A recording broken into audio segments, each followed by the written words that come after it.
हाँ नमस्ते नमस्ते, आइए बैठिए। सर मैं आपका बड़ा नाम सुनी हूँ और बहुत ही आशा और विश्वास के साथ आपके पास आई हूँ कि आप जो फिल्म बना रहे हैं उसमें मुझे कुछ काम देंगे। हाँ हाँ क्यों नहीं, काम जरूर मिलेगा, लेकिन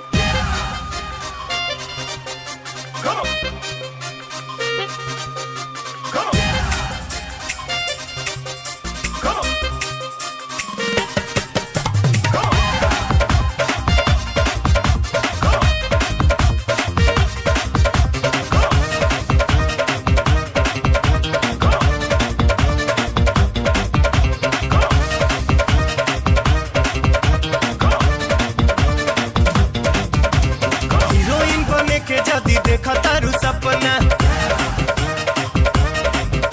तो एक बात मन में बैठा ला तू अपना। हीरोइन बने के जदी देखा तारू सपना तो एक बात मन में बैठा ला तू अपना। कपड़ा उतारे पड़ी डोरी देखावे पड़ी पहिरे के परी गोरी मिनी स्कर्ट। जब भी बाड़ू तई यार बबी बोला फटाफट, जब बाड़ू तई यार बबी बोला फटाफट, जब बाड़ू तई यार बबी बोला फटाफट।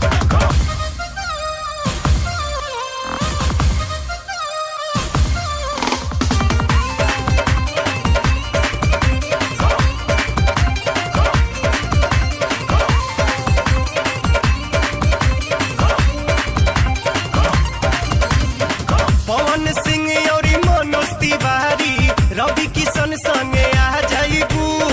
भोजपुरी के बबुल वाला बम्बई में भी छा जाइबू। मौका गवावा नहीं, देरी लगावा नहीं, यस या नो में तू बोला झटपट, बोला झटपट। जदी बाड़ू तई यार बबी बोला फटाफट, जदी बाड़ू तई यार बबी बोला फटाफट, जदी बाड़ू तई यार बबी बोला फटाफट।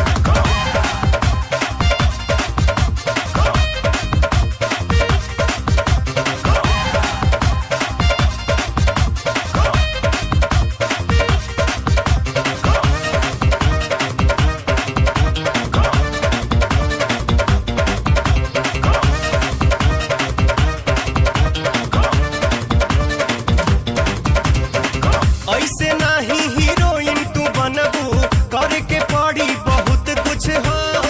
निर्माता निर्देशक हीरो के रखे के पड़ी तोहे खुश हो। कहिले बात सुन मंजिल आसान चुन, रहिया बता बतानी हम शॉर्टकट। जब बाड़ू तई यार बबी बोला फटाफट, जब बाड़ू तई यार बबी बोला फटाफट, जब बाड़ू तई यार बबी बोला फटाफट।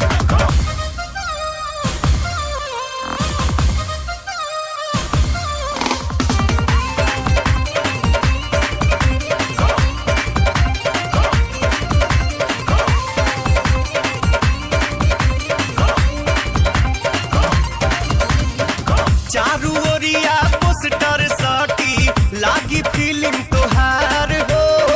बन जाइबू सुनाए रानी रातों रात स्टार हो।